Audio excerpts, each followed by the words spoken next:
Bien, mesdames, messieurs, nous allons pouvoir commencer la partie officielle. Chers partenaires et artistes, chers collègues, chers amis, mesdames, messieurs, beaucoup d'entre vous ne me connaissent pas, donc je me permets de me présenter. Je suis Arnaud Médère, nouveau directeur du Muséum d'Histoire naturelle de la ville de Genève depuis 5 mois. Et à ce titre, je suis particulièrement enchanté, heureux de vous souhaiter une très cordiale bienvenue au Muséum pour l'inauguration de cette nouvelle exposition temporaire qui s'intitule « La peau est un paysage ». Cette exposition est particulièrement intéressante et motivante car elle croise en fait art et sciences naturelles. Il se trouve que nous avons plusieurs missions au sein d'un musée, une mission scientifique et une mission de transmission du savoir au public.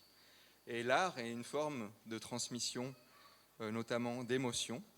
Ici, dans cette exposition, la source du travail, ça a été les squamates. Les squamates, c'est ce groupe qui regroupe les lézards et les serpents, notamment.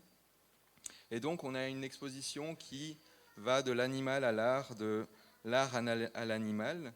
Et vous avez pu constater dans l'exposition qu'on a même, à partir de ces créations, des évocations d'autres animaux, ceci à partir de la peau de ces squamates.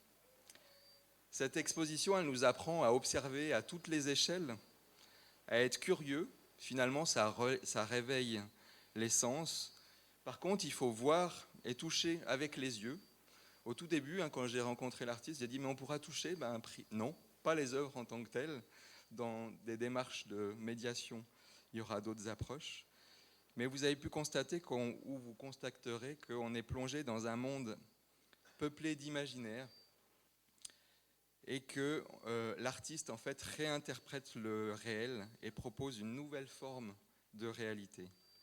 En fait, c'est tout un nouveau monde à découvrir qui s'offre à nous, et on est vraiment perdu dans les dimensions. Donc on a l'impression, par exemple, d'être dans un nouveau monde, avec des textures variées, avec des échelles aussi variées. On ne sait pas si on est dans l'infiniment petit ou dans l'infiniment grand. Est-ce que c'est une bestiole, une nouvelle espèce, un animal, une plante, un minéral qui est représenté? Est-ce que ça existe vraiment? Et en fait, on est vraiment dans la démarche naturaliste qui amène à décrire des nouvelles espèces, rôle principal qu'occupent les scientifiques au sein de l'institution Muséum de Genève. Finalement, il faut juste observer et laisser cours à son imagination et à ses émotions que l'on ressent, ce qui n'est pas sans rappeler l'exposition Tout contre la Terre, que nous venons aussi d'inaugurer cette semaine. Donc je vous souhaite vraiment un très beau voyage dans la peau naturelle des squamates, transfigurée par la beauté artistique de la céramique. Et sans plus attendre, je passe la parole à Hervé Groscarré, qui au sein de l'institution est responsable de l'unité publique et exposition. Merci Arnaud. Bonjour à toutes et tous. C'est chaleureux d'être venus nombreuses pour découvrir ce projet qui est effectivement fascinant, très intéressant, adossé à la science, à la création. Donc un écrin pour un voyage. Sans plus tarder, mon discours sera très court puisque les réelles personnes qui ont fait le travail vont venir toutes les trois, en tout cas pour ce qui est programme, création et collection, à mes côtés. Donc j'appelle Émilie Lang, qui est paléontologue, qui au musée est médiatrice et travaille sur des expositions. Et puis Émilie, peut-être on fera la suite pour les... Merci. Bonjour à toutes et à tous. Merci beaucoup d'être là. C'est avec beaucoup d'émotion qu'on vous reçoit aujourd'hui avec Anne aussi. Alors, juste pour mettre un peu de contexte dans cette exposition, en fait, ce projet d'exposition est né d'une rencontre entre Anne Larouzé, artiste céramiste, et Andrea Schmidt, herpétologue au Muséum, qui lui a ouvert en fait les portes de nos collections, notamment nos collections de serpents et de lézards, donc de ce groupe des squamates, comme l'a rappelé notre directeur. Et de cette rencontre, en fait, a germé un projet de recherche projet de recherche qui a été soutenu par la Fondation Bruckner de Carouge, qui a attribué une bourse à Anne Larouzé qui lui a permis de faire une résidence de recherche à l'automne passé, il y a un an. Et en fait, Anne a beaucoup navigué lors de sa résidence entre, bien sûr, les ateliers de la Fondation Bruckner, le muséum, mais également le musée Ariana, sous les conseils avisés d'Anne-Claire Schumacher. Et finalement, d'observations, les observations, Anne en parlera un peu plus.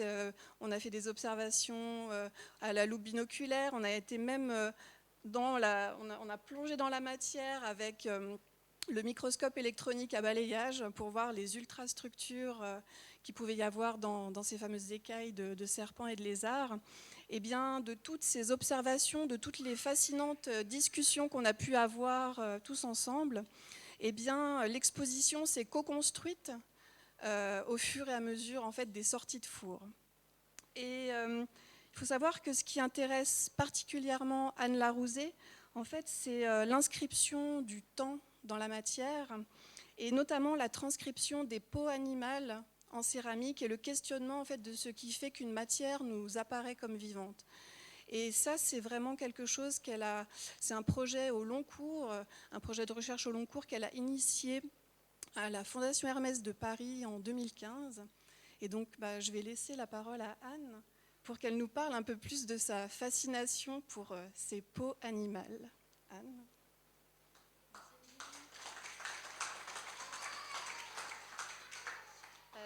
Bonjour à tous. Je suis. Dites-moi. Merci Anne. Je suis très touchée de vous voir si nombreux aujourd'hui. Je reconnais de nombreux visages dans l'assistance et de nouveaux aussi visages, des amis au long cours et de nouvelles amitiés, que ce soit professionnelles ou personnelles. Donc je voulais vraiment vous remercier pour votre présence. Comme disait Émilie, qui a été mon binôme pendant plus d'1 an de travail, donc on a vraiment travaillé de façon quotidienne ensemble. J'ai dans ma recherche artistique ce questionnement des inscriptions du temps dans la matière, comme une marche qui se patine à l'usage, comme un verre qui s'use et ainsi de suite. Et la question que le matériau de la peau s'est vite imposé à moi, en fait, comme une matière vraiment intéressante à ce sujet. Donc j'ai saisi, en commençant la recherche par les cuirs, j'ai commencé à regarder les peaux et notamment la mue, en trouvant tout simplement un jour dans mon potager une petite mue de lézard qui m'a un peu lancée sur cette piste-là. Ce qui s'est passé, c'est que je me suis rapprochée du Muséum de Genève, déjà pour la richesse de ses collections, et aussi fait frappant pour l'accueil qui m'a été fait, qui a été une confiance immédiate, ce qui n'est pas arrivé dans tous les muséums que j'ai contactés. Et ça, je voulais vraiment le préciser et le remercier. Il y a aussi une histoire de petite fille, comme beaucoup de Genevois. Je ne suis pas genevoise, mais c'est un des premiers musées que j'ai visité, petite fille. Et on pourrait presque dire ici que c'est le musée des enfants à Genève, parce que c'est un lieu où il y a toujours plein d'enfants partout.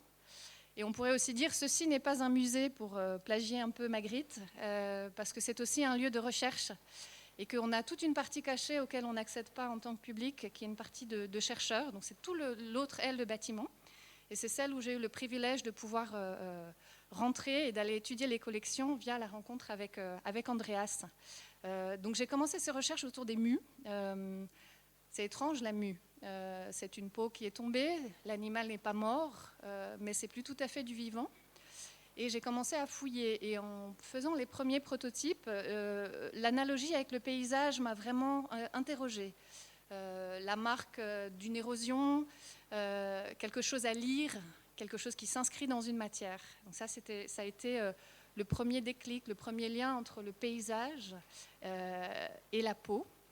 Et puis, grâce donc à cette collaboration scientifique, j'ai pu rentrer dans la matière. Et ça, c'était un privilège formidable, d'aller regarder au binoculaire. Et puis, à ce fameux microscope balayage électronique qui grossit jusqu'à 50 000 fois. Donc voilà, imaginons, vous allez voir la taille de l'écaille et les photos qu'on a pu prendre. On rentre dans le secret de la matière. Et l'analogie avec le paysage s'est vraiment trouvée renforcée parce que j'avais l'impression d'être un spationaute qui arrivait sur une planète quand on rentre dans ces images. Et c'était absolument un moment très étonnant et qui a lancé le déclic artistique aussi, qui a posé le fond de la recherche de travailler ces planètes, quoi. Donc ça a été... Ça a été le fondement. Et puis, il y a la découverte de la notion de morphogénèse. Je ne sais pas si le mot est familier à beaucoup d'entre vous. C'est une discipline scientifique, enfin une discipline, où en fait on étudie le développement des motifs et des formes au fur et à mesure de la croissance des êtres vivants. Comment les taches d'un léopard se développent, comment les écailles d'un serpent vont pousser. Et c'est un sujet de recherche, notamment pour Annie Klein, qui est chercheur au CNRS, et qui a accepté de se prêter aussi au jeu des questions et réponses. Sur la base de ce questionnement autour de la naissance de la forme et du motif, j'ai choisi en fait de prélever certaines dynamiques de cette analyse pour les transcrire à l'atelier. La question du développement, la question de la croissance, la question de la contrainte, le fait que toutes ces peaux sont des ensembles qui sont hétérogènes. Quand on regarde une peau, on a parfois une grande variété, grande complexité, mais il y a une organisation. Et ça a été les principes de base de mon travail dans l'atelier. C'est-à-dire, je vais reproduire avec mes outils céramiques une dynamique biologique et physique de développement d'une matière. Alors, j'espère que ça vous parlera quand vous pourrez voir les pièces de près. Et donc, je n'ai pas cherché à reproduire un animal tel ou tel. J'ai cherché à retrouver, en fait, la dynamique du vivant dans sa peau, dans la peau que je recréais, en fait. Donc vous verrez, je ne copie pas, mais je réutilise en fait ce dynamisme-là. Ça m'a amené à m'interroger sur qu'est-ce que le vivant, puisque moi je travaille la céramique, donc c'est un matériau soi-disant inerte, mais ça on en rediscutera, en tout cas qu'on ne catalogue pas forcément dans le vivant. J'ai découvert qu'en fait pour les scientifiques c'était une question très compliquée. Qu'est-ce qui est vivant de qu'est-ce qui ne l'est pas ? Et qu'en fait, selon sa discipline, selon son approche, et on avait des réponses qui n'étaient pas catégoriques et pas définitives. Moi, j'ai l'image d'une science toute puissance. Là, d'un coup, j'étais confrontée en fait à ce que je découvrais être la réalité de la science, qui est, on se pose une question, parfois on arrive à y répondre, jusqu'à ce que quelqu'un vous apporte une réponse différente. Voilà, les scientifiques m'arrêteront, mais c'est la sensation que j'ai eue. Et ça a vraiment élargi ma façon de voir les choses. Donc j'ai décidé vraiment de retrouver cette trace du vivant dans la matière et aussi en tant qu'artiste de m'affranchir des catégories, de me dire j'ai une licence, j'ai le droit de mélanger du vivant, de l'organique, du minéral, du végétal, de l'animal. C'est mon droit en tant qu'artiste. Un scientifique aurait peut-être un peu plus de limites. Allons-y. Et je me suis donné cette ouverture-là. Et je voulais dire dans ce rapport au vivant aussi, ça sera mon dernier point, l'argile n'est pas un matériau anodin, du tout, par rapport à cette question-là. Comme je disais il y a quelques jours, c'est un matériau qui porte déjà un temps long en soi. Moi, j'ai une carrière d'argile au-dessus de mon atelier qui date de 57 millions d'années. C'est sur les cartes géologiques, vous pouvez le voir. Donc je manie déjà un matériau qui a une histoire très très longue, un matériau préhistorique. J'ai découvert aussi dans les recherches que, dans la documentation scientifique, l'argile avait été potentiellement la matrice du vivant. C'est-à-dire que les premières molécules simples se sont retrouvées dans l'argile qui a servi de catalyseur pour donner naissance aux premières molécules complexes. Donc ça, c'est quelque chose qui est assez reconnu une thèse assez partagée dans le monde du vivant, c'est que l'argile aurait pu servir de matrice à la naissance du vivant et du complexe. Donc voilà, on est à nouveau sur une matière certes minérale et inerte, mais qui n'est pas neutre en fait, et pas du tout par rapport à mon questionnement. Et le dernier point aussi, et ça les céramistes qui sont là le savent, l'argile c'est une interface en permanence entre ce qui se passe à l'extérieur, s'il fait chaud, s'il fait froid, comment on la manipule, et ce qui se passe à l'intérieur, comment les petites plaquettes, parce que c'est des minuscules plaquettes avec de l'eau entre, s'organisent. Et on est toujours dans une interface et on est toujours dans un rapport très sensible quand on travaille. Est-ce que ma terre est humide? Est-ce que ma terre est trop sèche? Est-ce qu'elle va casser? Et donc on est dans ce rapport qui se rapproche beaucoup de la peau pour moi. Et beaucoup de pièces que j'ai travaillées ici, je les ai travaillées à une consistance qui se rapproche de la peau, c'est-à-dire souple, mais qui peut casser à un moment et qui en même temps garde une trace. Et voilà, c'était vraiment ma démarche par rapport à l'argile. Donc je vous invite à regarder et à venir échanger. Et je vais passer la parole à Andreas, qui a été ma première rencontre avec le muséum et qui a été à l'origine de ce projet, en tout cas cette rencontre qui m'a permis de construire tout ce projet avec Émilie, le muséum, le musée Ariana, la Fondation Bruckner. Donc ce que vous voyez, ceci n'est pas une exposition, pour continuer dans Magritte, c'est vraiment le résultat d'un processus de travail collectif et je suis vraiment très blessed, comme disent les Anglais, très, très chanceuse d'avoir pu être au contact de toutes ces individualités et institutions pour mener à bien ce projet. Merci beaucoup.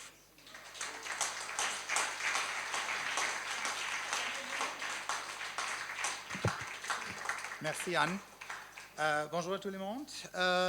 Comme Anne a déjà dit, je suis André Schmitz, je suis l'herpétologue du muséum et aussi le conservateur responsable pour notre collection scientifique. Et dans cette position, je suis super heureux parce que peut-être vous ne savez pas, mais notre collection, avec plus que 80 000 spécimens scientifiques dans la collection actuellement, c'est une des 10 meilleures collections en Europe. Et j'ai la chance de travailler avec ça. Mais pour moi, ça veut dire aussi que j'ai beaucoup de contacts avec des collègues qui me contactent et disent « Ouais, j'aimerais bien visiter votre collection pour travailler sur la groupe X ou Y ». Et pour cette raison, comme Anne m'a contacté initialement, je pensais « Oui, c'est la routine, elle va visiter le muséum et chercher un groupe ». Et je demandais « Qu'est-ce que tu veux faire ?» Et elle m'a dit « Oui, je ne suis pas scientifique, je suis céramiste ». Et j'étais vraiment fasciné parce que qu'est-ce qu'elle veut avec des spécimens vivants ou ex-vivants. Maintenant, ils sont morts, ils étaient vivants. Mais expliquer, ça s'intéresse aux peaux.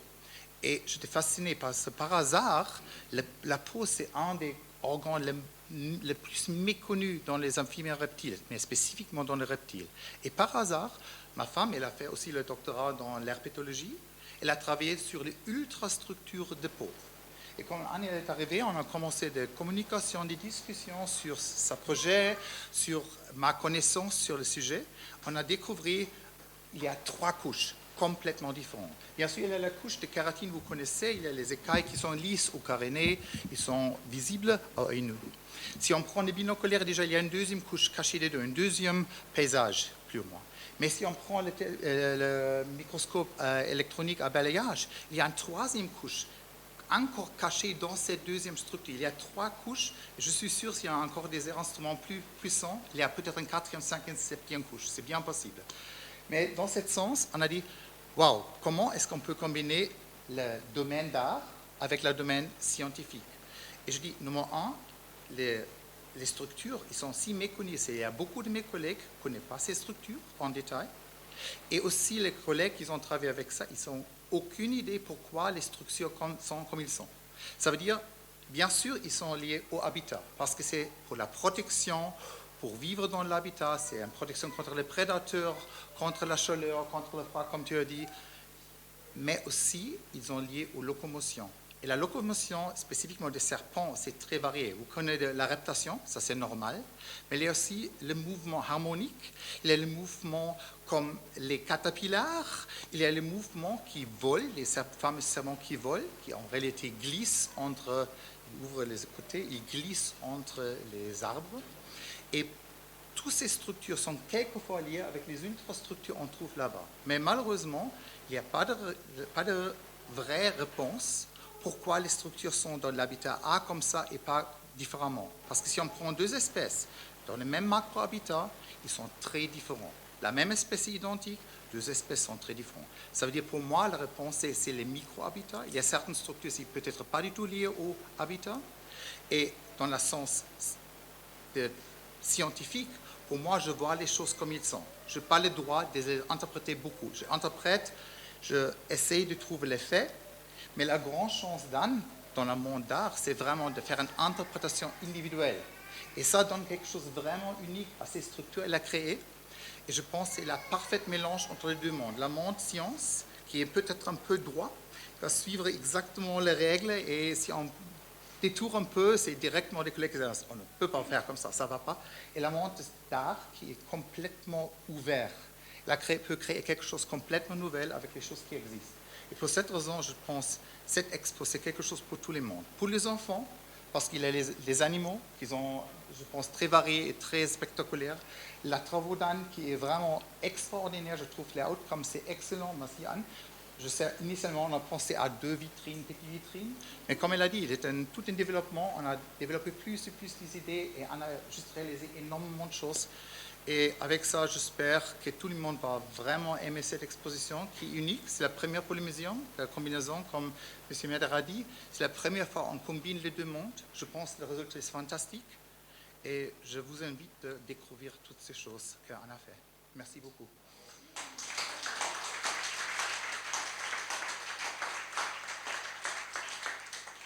Et puis pour rebondir sur ce qu'a dit Andreas, en fait c'est vrai que c'était vraiment fascinant de voir que en fait la démarche intellectuelle dans les arts et dans les sciences finalement elles ont un dénominateur commun.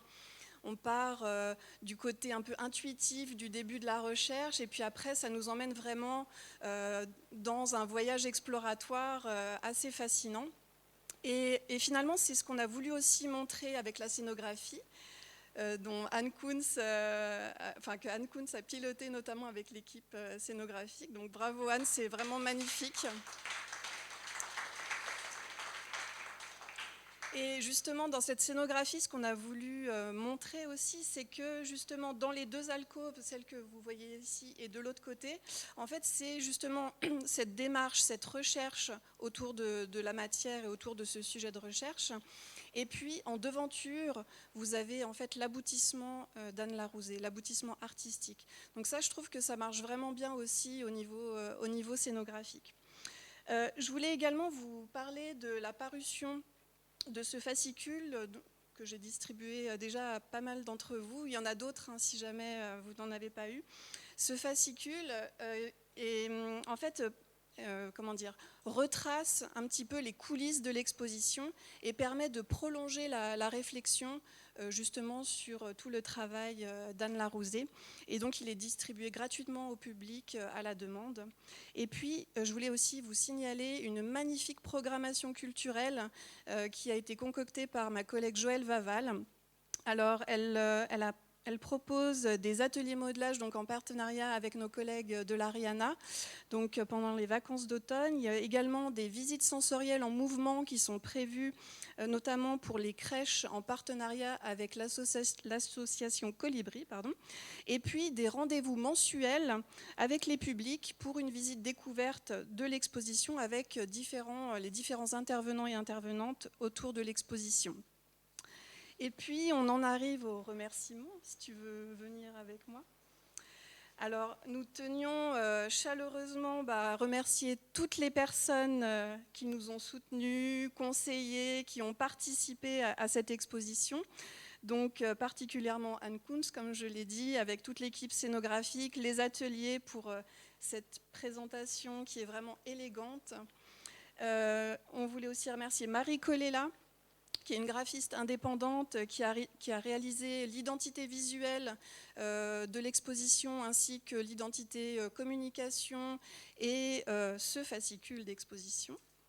Voilà. Bien sûr, Anne-Claire Schumacher, Hélène de Rickel pour le musée Ariana, Émilie Fargue pour la Fondation Bruckner, bien sûr Andreas et André Piou, nos collègues scientifiques, Philippe Vagneur, ici présent aussi, pour le superbe film qu'il a fait de l'artiste lors de la résidence à la Fondation Bruckner et aussi pour les magnifiques photos des expos qui sont présentées là. Bien sûr Joël Vaval pour la programmation culturelle et toutes les équipes de communication, d'administration, accueil et surveillance et notre direction.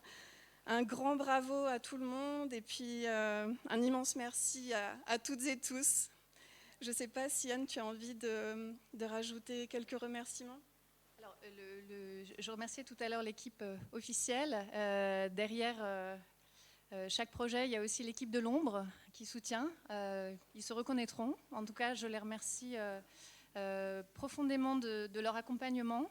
Voilà, il y a quelques noms qui sont cachés dans l'exposition et dans le livret. Voilà, cherchez-vous. Et un grand merci. Voilà, je ne veux pas être plus longue. Merci à tous. Voilà.